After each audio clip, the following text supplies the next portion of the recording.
मनोज यादव जी, यहाँ जातिगत जनगणना करवाकर आप जातियों को तोड़ने की, समाज को तोड़ने की कवायद कर रहे हैं, यही मतलब निकल रहा है जयराम जी की बात से।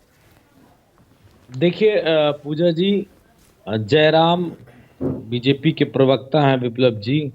सुबह सुबह जलेबी बड़ी अच्छी बनाए, लेकिन उसमें मिठाई नहीं है, सूखा जलेबी है। और सूखा जलेबी बिल्कुल नहीं अच्छा लगता, चाहे जितना उसको तल दो, चाहे जितना उसको कुछ मेवा मिश्री उस पे डाल दो। तो जलेबी आरक्षण की मत घुमाया करो, अच्छा नहीं लगता आपके ऊपर। खैर, जिनके पैर न पड़े बिवाई, कहा जाने वो पीड़ पर आई। ये जो कन्वर्टेड बैकवर्ड बने हैं 2002 में, वो पिछड़ों का दर्द थोड़ी नहीं जानते। इनसे अच्छे पूर्व के तमाम सारे प्रधानमंत्री और नेता रहे हैं। लेकिन आपको एक बात जान के पूजा जी और हैरानी होगी, वो सारे जर्नल थे, सारे के सारे नेता वो जर्नल थे, और उनको बैकवर्ड का दर्द का एहसास था। वो फिर चाहे डॉक्टर राम मनोहर लोहिया जी हो, जयप्रकाश नारायण जी हो, वीपी सिंह जी हो, चंद्रशेखर जी हो, चाहे आपके जनेश्वर मिश्र जी हो, मोहन सिंह जी हो, और तमाम सारे नेता, अर्जुन सिंह जी हो, इन सब को पूरा दर्द का एहसास था कि पिछड़ों को क्या तकलीफ है, राजनीतिक रूप से, सामाजिक रूप से, आर्थिक रूप से, शैक्षणिक रूप से। लेकिन ये जो आप एनडीए का पोस्टर लगा के चला रही हैं, कन्वर्टेड बैकवर्ड, इनको कोई दर्द नहीं है। एक मतलब उसको मुंबईया भाषा में कहते हैं नल्ला सा आयोग बनाया है पिछड़ों के लिए, जो विकलांग आयोग, जिसको दिव्यांग आयोग में कहता हूं, जो पिछड़ों के किसी काम नहीं आया।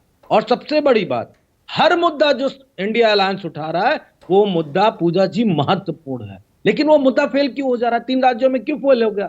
वहां चंडीगढ़ मॉडल लागू है। कोई भी मुद्दा समाजवादी पार्टी, इंडिया अलायंस के लोग उठा के ले आए जनता का, और चाहे वो जाति जनगणना हो, चाहे आरक्षण हो, चाहे लेकिन मनोज जी, मुद्दा उठाई कहां पा रहा है विपक्ष? बात तो यही है ना, जब राहुल गांधी जातिगत जनगणना को लेकर मुद्दा उठाते हैं, तो आप कहते हैं ये हमारा मुद्दा था, उसको हाईजैक कांग्रेस कर रही है, इसमें भी विरोधाभास आ जाते हैं। नहीं, कोई विरोधाभास नहीं, ये बात बिल्कुल गलत है। बात सिर्फ कांग्रेस पे इतनी कही जाती है कि अगर समय रहते जाति जनगणना की रिपोर्ट को कांग्रेस अथक प्रयास करके लागू कर लेती, तो आज ये बवाल ना होता। कांग्रेस कह रही है कि बीजेपी ने लागू नहीं करवाया, रोक दिया उस रिपोर्ट को। हाँ, तो बीजेपी से सवाल होगा, इसीलिए तो हम लोग बीजेपी से सवाल आप कह रहे कांग्रेस, आप कांग्रेस पर डाल रहे हैं ना बात। उस वक्त की बात थी जब 2013 की बात थी, मैं उस वक्त की बात कर रहा हूं। अगर बीजेपी ने बात को नहीं जारी किया, तो ये सवाल बीजेपी से पूछा जाना चाहिए, उस पिछड़े नकली प्रधानमंत्री से पूछा जाना चाहिए, उनसे क्यों नहीं पूछा जा रहा है? दूसरी महत्वपूर्ण बात, नीतीश जी की बात इसमें कही गई, वो बहुत महत्वपूर्ण है। नीतीश जी ने अगर पिछड़ों को आरक्षण का कैप बढ़ाया है और जनगणना कराई है, तो नीतीश जी इस दोनों एजेंडे को एनडीए में लागू कराएंगे। अगर नहीं कराते हैं, तो इसका मतलब ये आरजेडी का मुद्दा, ये समाजवादियों का मुद्दा था, ये नीतीश जी का मुद्दा नहीं था।